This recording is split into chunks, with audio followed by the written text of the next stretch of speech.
The Read to Lead Podcast, episode 49. Hi, I'm Carmine Gallo, author of Talk Like TED, the 9 public speaking secrets of the world's top minds. In fact, here's one of the world's minds now. It's the Read to Lead Podcast with my friend Jeff Brown.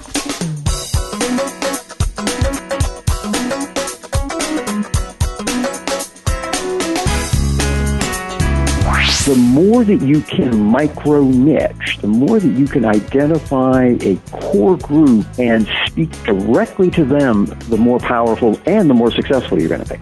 Welcome to the Read to Lead podcast with Jeff Brown. Jeff believes that if you desire to achieve true success in business and in life, then consistent and intentional reading is a must. The Read to Lead podcast will not only help you narrow this ever-important reading list, but also bring you key insights and valuable feedback from some of today's most successful and inspiring authors. And now, here's Jeff. Welcome back to the podcast dedicated to your personal and professional growth. This week, just like every week, we're going to sit down with a successful and inspiring author. We'll chat about his latest book and his unique insights on the area of marketing. Now, among the topics we discuss here on the Read to Lead podcast, including leadership, business, personal development, career, marketing, and entrepreneurship, marketing is probably the one we've hit on the least. But I'm excited about our conversation today. Mark's book has helped me a great deal, and I think it will help you too. Who is Mark? Well, it's Mark Satterfield. He's the author of The 1 Week Marketing Plan, the Set It and Forget It approach for quickly growing your business. And in today's episode, Mark's going to help us understand how to choose your niche market, the power of drip marketing messages, why they're important and how to use them, why relationships trump everything else, and a lot more. If you've ever considered launching a podcast, I want to let you know that the next edition of my Podcaster Academy course is launching in July. It'll be July 10th, in fact, and I'd love to have you as part of that course. If launching a podcast is something you've been thinking about, or maybe you've recently launched one and you want to polish it, you want to make it better, I'm here to help and would love to have you for the July class. Just wrapped up the June edition this week with about 16 students. We'd love to have you for July. To find out more, just go to readtoleadpodcast.com/academy. That's readtoleadpodcast.com/academy. There's a special deal going on for the July course. Use the discount code LISA for $100 off either the graduate or undergraduate level of the course. That's LISA, L-I-S-A, for $100 off. That's courtesy our friend Lisa B. Marshall over at the Public Speaker Podcast, who's pitching in and helping out with the July edition of the course. Again, that's readtoleadpodcast.com/academy. Use Lisa at checkout for $100 off. Mark Satterfield is the founder and CEO of Gentle Rain Marketing, Inc. For the past 20 years, he's advised entrepreneurs, consultants, advisors, and business owners on how to attract consistent streams of brand new prospects and turn large percentages of them into paying clients. Prior to founding Gentle Rain Marketing, Mark held executive positions with PepsiCo and Kraft Foods, in addition to having served as the Director of Career Services for the Graduate School of Business at Emory University.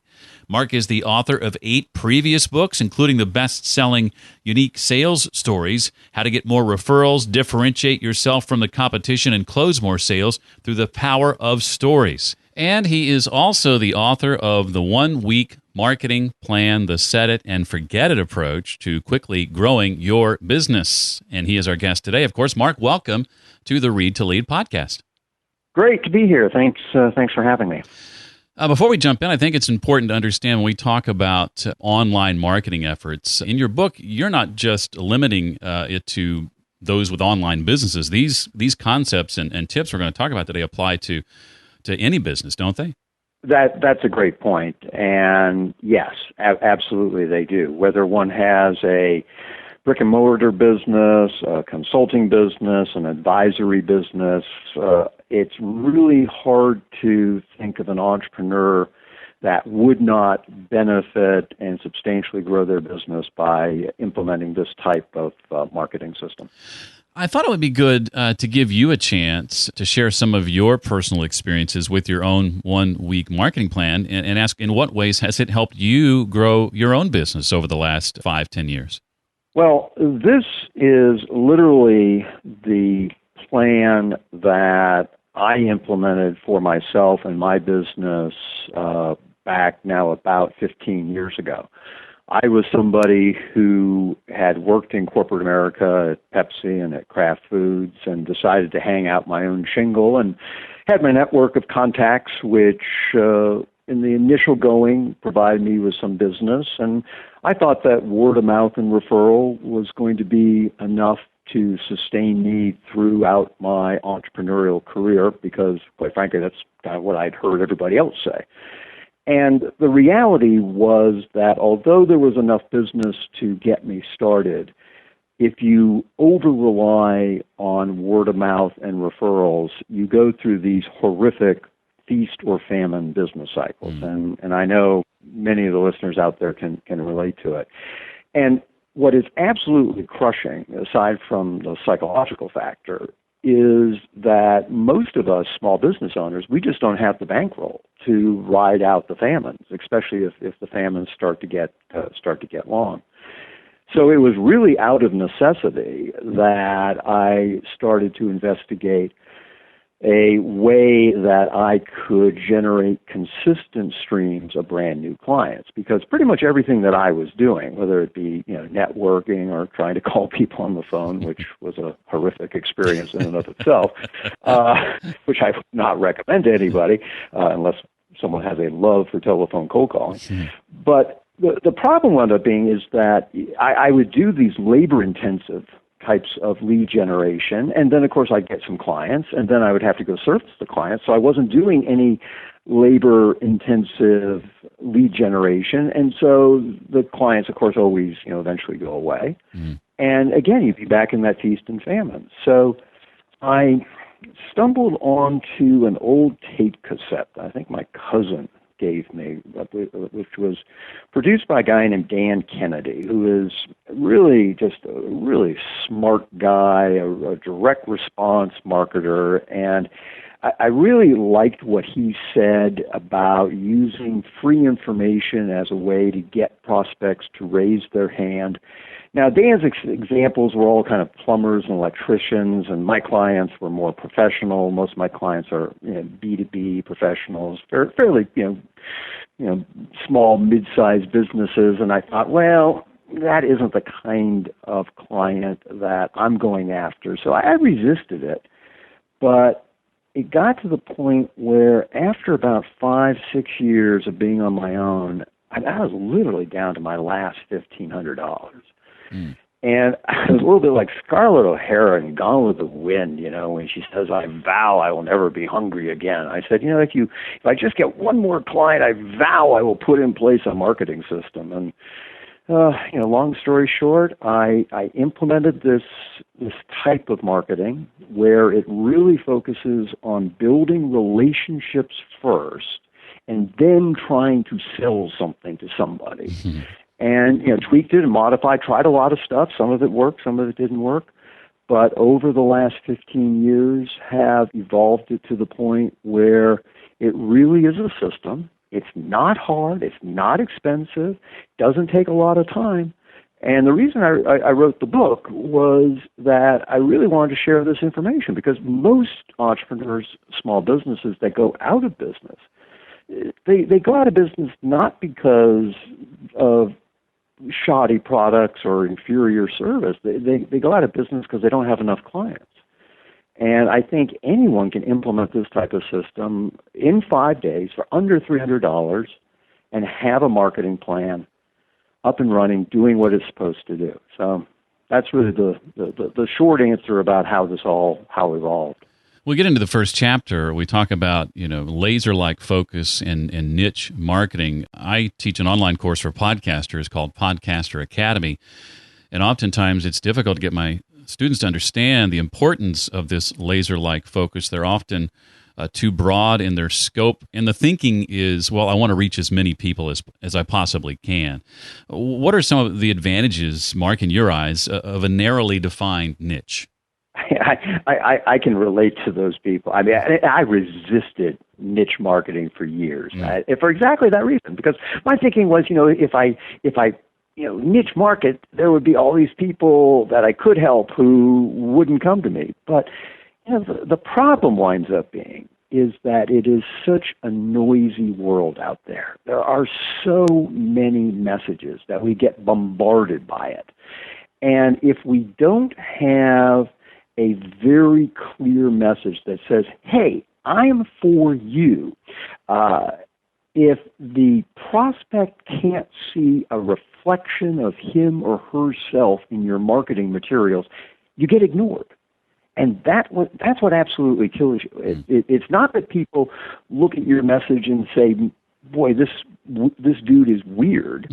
They never hear the message. They never pay attention to it. So the more that you can micro niche, the more that you can identify a core group and speak directly to them, the more powerful and the more successful you're going to be.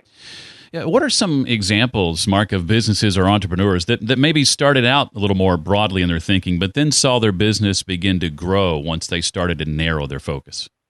Well, we had a financial advisor as a client, and the financial advisor, he thought that he was niching because he was going after the baby boomers, that the people who are 50 to 65 who are starting to think about retirement, have developed some assets, and he felt very proud of the fact that he thought he had niched. But the reality was that every single financial advisor out there is going after that same group. So it really wasn't a niche. But what happened was, and this was a success story that actually is kind of sad. What happened is he lost his wife. His wife had a stroke and subsequently passed. And of course it was a devastating experience. But what it made him realize a year or so later was that he had a unique perspective that widows and widowers have in terms of their finances, and especially, and I don't mean this to sound sexist, but for widows who in many cases hadn't really handled any of the money. And being a widower himself, he could immediately relate, and in a very empathetic, very true way, he was able to communicate to that particular niche, and from purely a business standpoint, it exploded. We had a human resources consultant who was focusing on doing a little bit of leadership and a little bit of recruiting and a little bit of organizational development, and just had the hardest time trying to get traction, trying to get going. And really what this person's passion were the issues revolving around what's called onboarding, which is how do you retain the top employees? And he developed this expertise and this highly focused concentration on onboarding as a practice. And as a result, now, he's been able to raise his fees. He's very, very selective about who he wants to work with.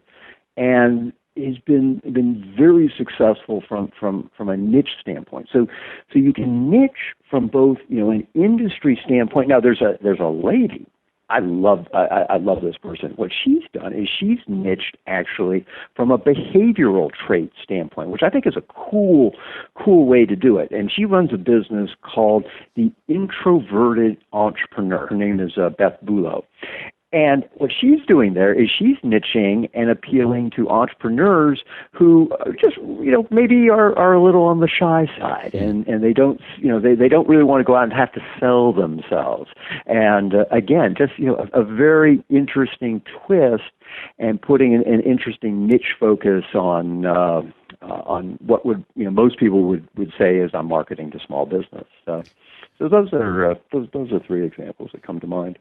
So on the 1 week marketing plan, day 1, niche. Day 2, Mark says, is creating your free offer. Now, I've yet to implement any sort of free offer on my website in an effort to grow my email list. I know I need to. I know for me it can be overwhelming sometimes just thinking about where to begin, or procrastination sets in. What's probably, Mark, our single best option when it comes to a free list building or lead building offer? Well, where a lot of people get stymied is they think that the free offer has to effectively sell your services, and that it's got to be this great opus about what you do and why you're different, and that people should hire you after they read the free offer. The reality is the free offer is just something to get people to raise their hand and express that initial interest in who you are and what you do. So the idea of the free offer is to really focus on some issue of curiosity, some issue of pain or problem. A lot of times when we're brainstorming with clients, I'll ask them, when you're sitting on a plane and people find out what you do, what's the question they ask? What are they curious about? All of us have an area of expertise. You've been in the radio industry for a number of years, and there's a lot of people who would, let's say, want publicity and would want to know how can they leverage the radio to promote their brand, to get themselves a little bit famous. What do radio hosts and producers look for in terms of having guests on their show? If you were appealing to entrepreneurs who are looking to grow their business, that would be a marvelous hook. Now, what you want to do with the free offer is forget about trying to sell your services. Selling your services is going to occur later on. What we're looking for here is something, maybe it's, 2 pages, 3 pages, 4 pages. Don't worry about it. Think of it as kind of, an article. But what you want to do is you want that person to put down that PDF, either literally or figuratively, and say, that was good. I learned something. That was a good investment of time. Because if we can get them to do that, then what's going to happen is they're going to read the other stuff that you send them. And it's the other stuff that you send them, if we do this right, that's what builds trust, builds credibility, and eventually turns prospects into paying clients. So to answer your question specifically, think about your prospect, put yourself in your prospect's shoes and say, okay, what does this person want, need, is curious about that I can provide some insight, that I can be helpful? And that's the key word. What we really want to do in the free reports is just be helpful. Because there is an enormous amount of skepticism out there, and if we just hit people with enormous amounts of helpful information, man, we break through that skepticism barrier. One of the things I found very helpful in the book were the sections on methods for choosing a strong topic for your free report and keys to picking a good title. The templates that you included I thought were just really, really helpful for me, especially as I'm literally working through that process for my own platform. Well, good. I mean, the idea of the book was to really give people a step-by-step guide for how to implement their marketing plan. I mean, in effect, I wrote this book because it was the book I wish I'd had when I started my business. Because Lord knows, I went down so many different alleys. I had the hardest time trying to connect the dots in terms of a marketing plan. My wife used to say to me, probably still does, it'd be great if you got it right the first time just once. There were a lot of books that would tell you what you should do, which was kind of cool, but they didn't tell you how to do it, and that was frustrating. So the idea of me writing, when I was writing the 1 week marketing plan, was to write something that, if you do this, you will have a marketing system up and running in 5 days.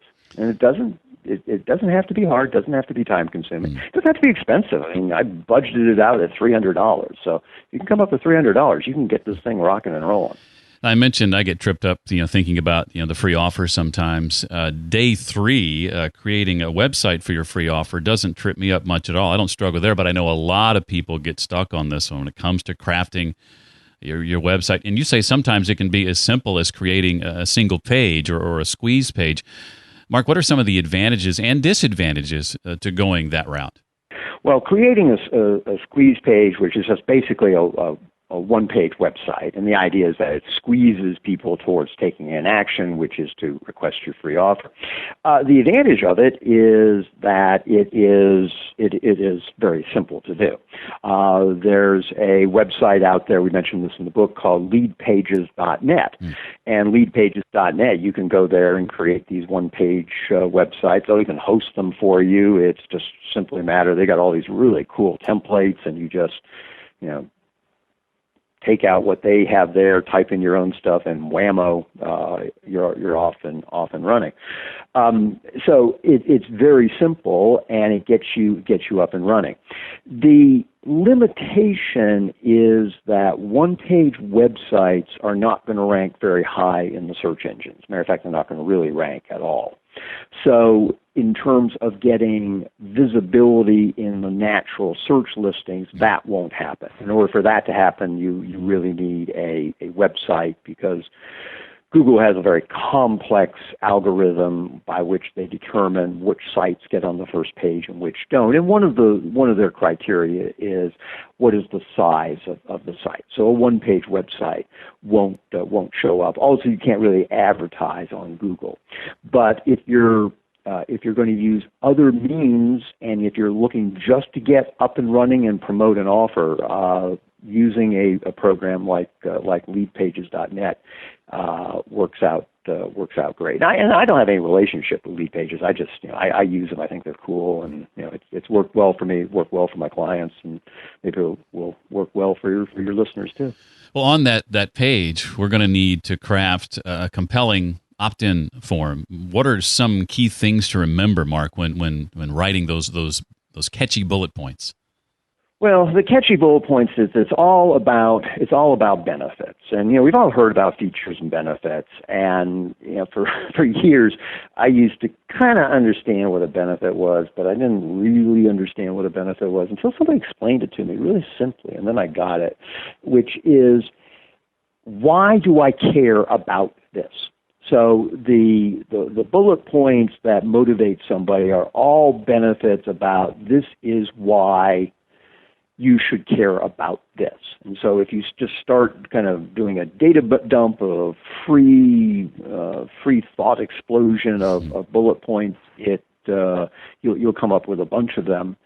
The one thing to think about is how much information you want to collect. Now, obviously, just the email address is going to be the basic, and by just asking for the email address, you will get the highest percentage of people opting in. The more information you ask for, the greater the quality of the person opting in, but the fewer people in terms of numbers. So sometimes what you can do with your opt-in form, and we've done this a lot, and it's worked pretty well, is on the initial opt-in, you just ask for email, or maybe first name and email.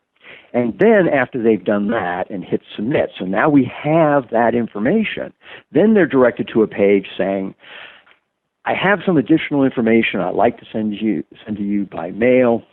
Quite frankly, this is only for the top 5% of our visitors who are most serious in solving this particular problem. If that's you, please complete the following form. And that's when you ask for the rest of the information. And that actually works quite well, because this way we are at least capturing everybody with the first opt-in form, but then we're also getting additional information so we could follow up via mail. If one wanted to follow up with a phone call, one could. And you also are able to segment out that percentage of people who really are the most seriously interested in solving whatever problem you solve.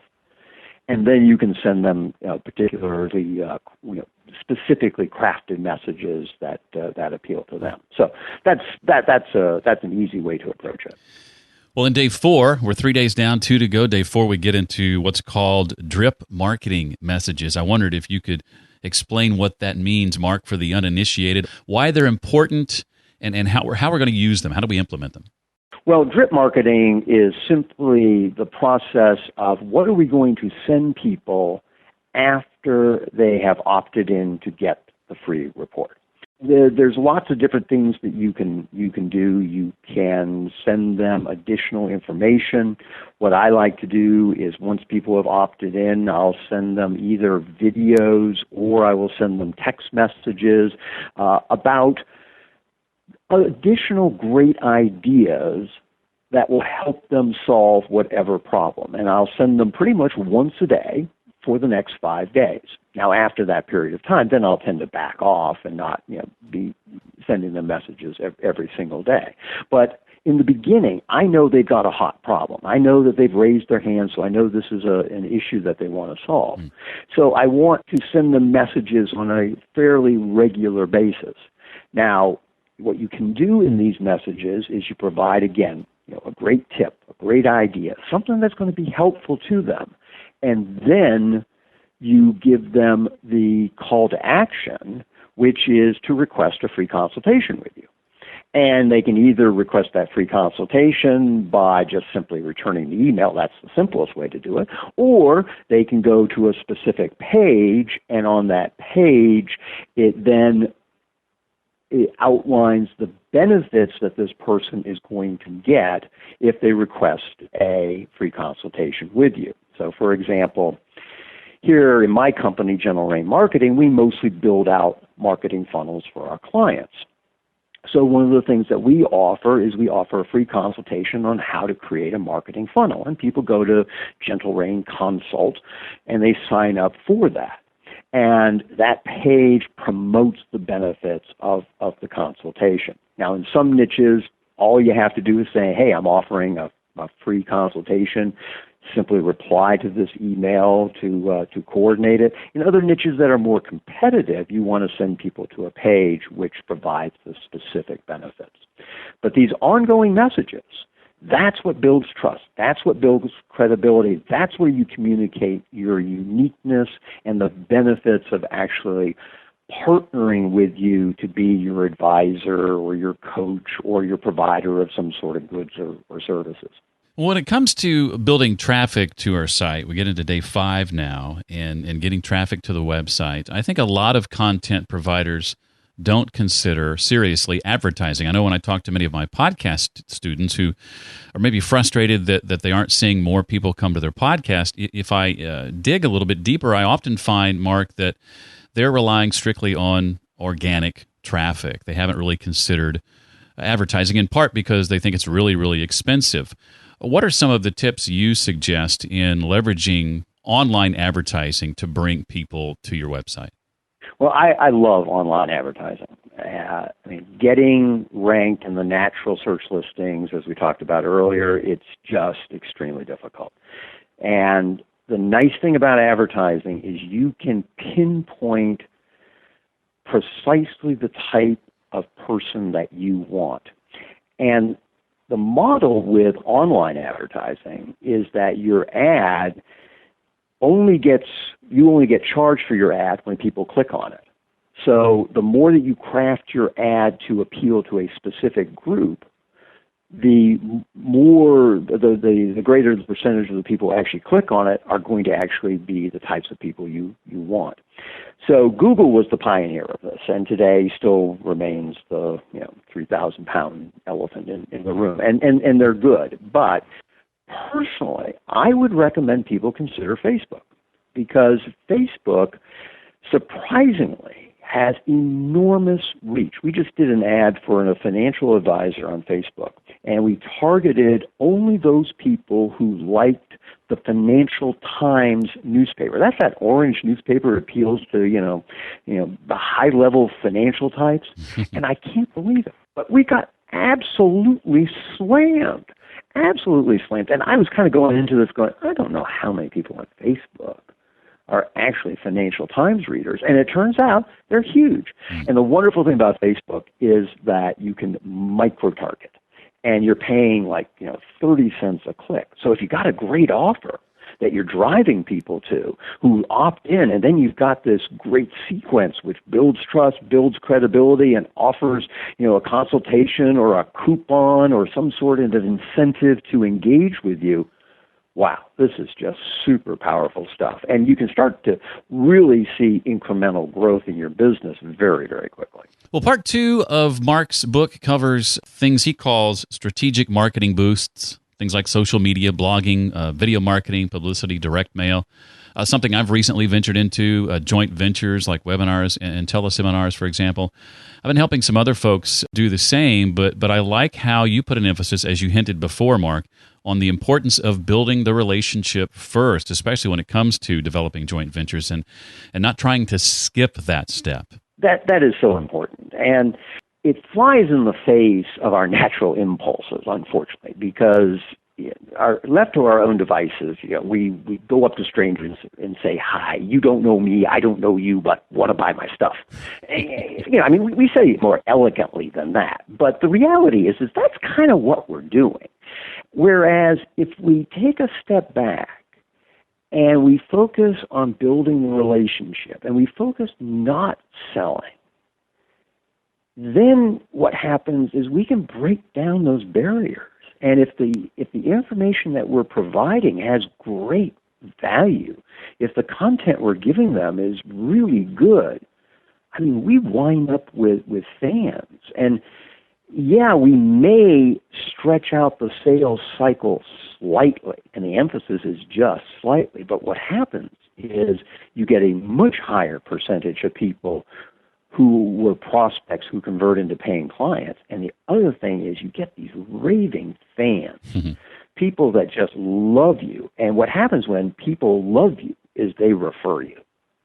And when you combine, advertising with this, nice marketing plan online and then fans, you can grow your business to whatever size you want. But even if you don't want to have a huge business, what you can have is you can have a selective business. And anyone who has ever worked for a jerk knows exactly what I'm talking about. Because most of us, and I was in this situation for years. My criteria for clients was, could you pay me? And you wind up with all these jerks, but you're stuck with them because you don't have any other clients. But when you got this marketing plan, when you got this marketing system, I think one of the coolest things about it is you can be selective. And if someone is a jerk to you during the get to know you stage, they're probably going to be a jerk if they're a client.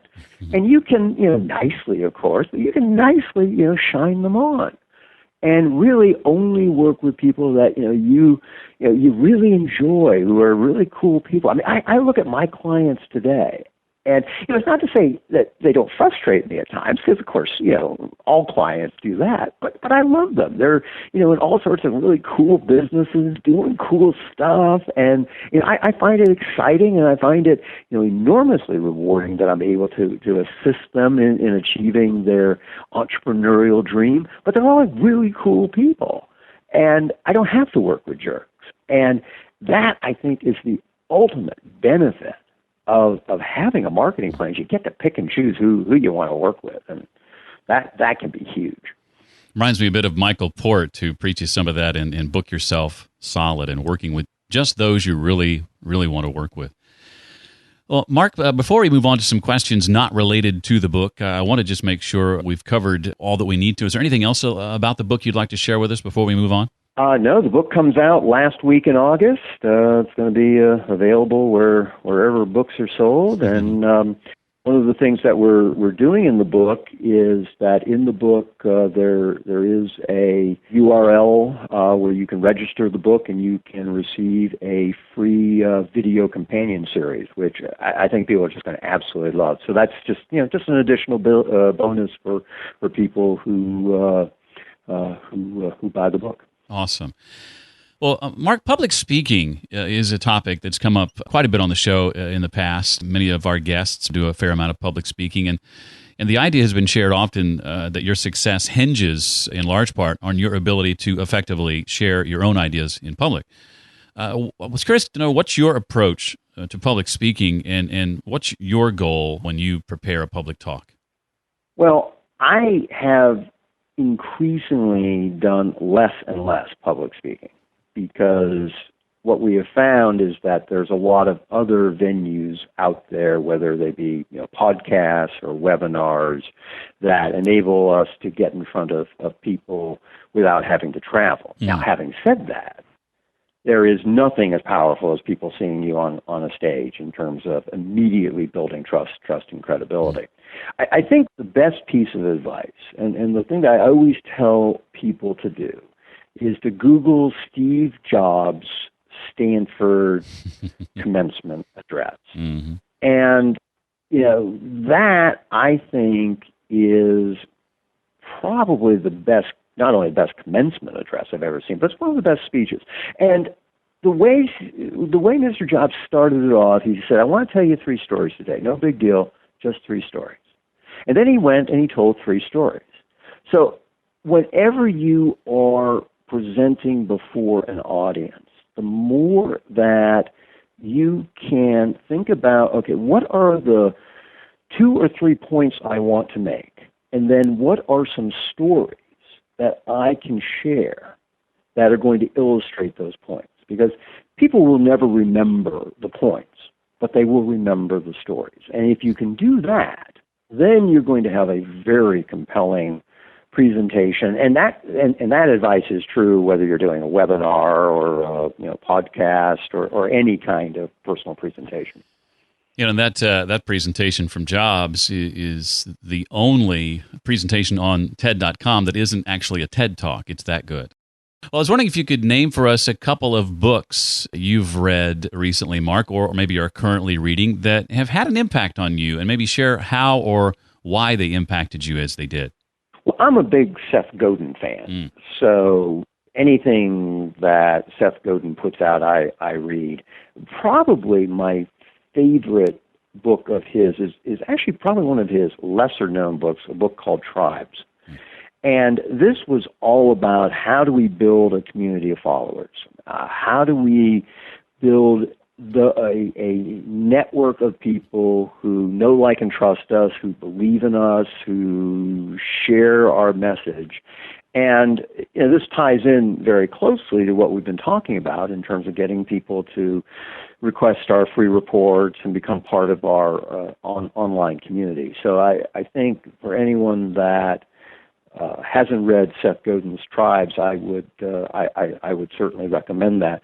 I'm also reading an interesting book right now by a fellow by the name of Gino Wickman called Traction. And this is really all about how to not only get traction with prospects and customers, but also from a larger perspective, how to take your business from one level to another. So, we see businesses that grow relatively quickly to the $1 million mark, and then they kind of plateau, and they have a hard time getting to that $5 million. And once they get to that $5 million, they have a difficulty getting to the $10 million. And Gino Wickman's got some really interesting ideas on how to gain traction, delegation, what to keep in your own pocket, what to delegate to others, and I'm finding it a real beneficial read. So those are 2 books that come to mind.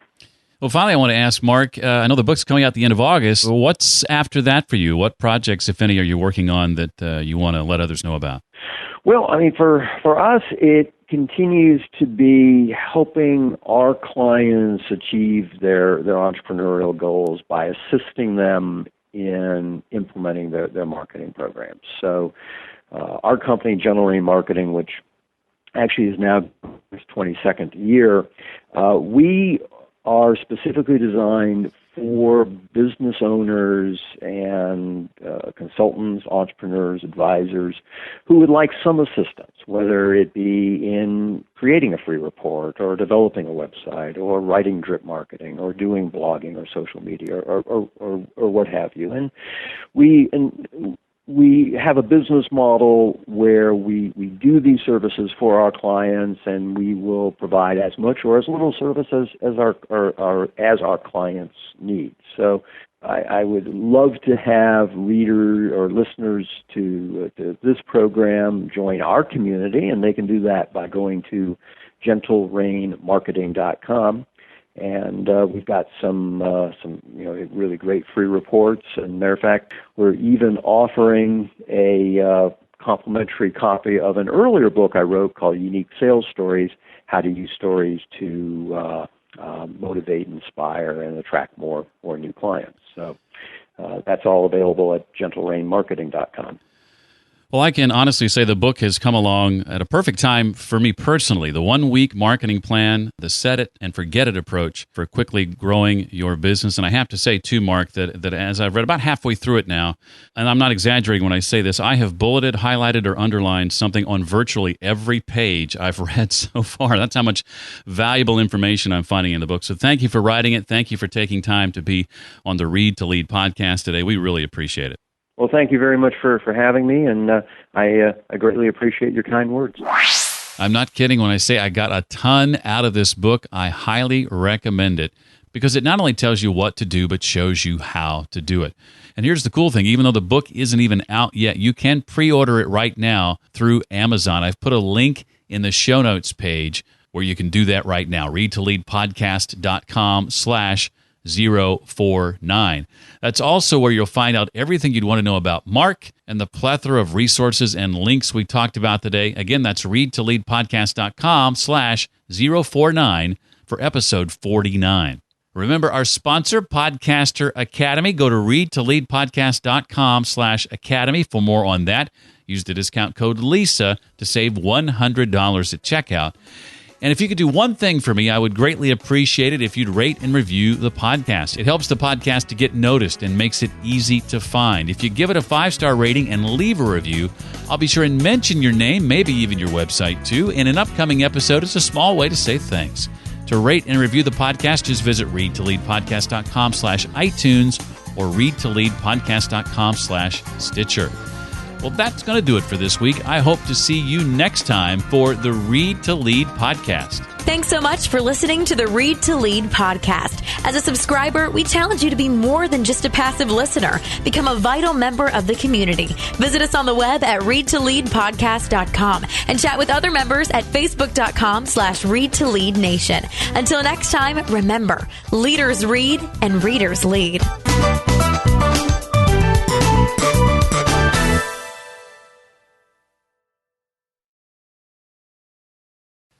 I met you before the fall of Rome, and I begged you to let me take you home.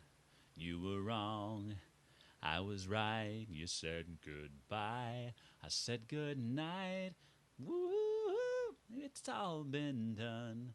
Woo, it's all been done. Woo, it's all been done.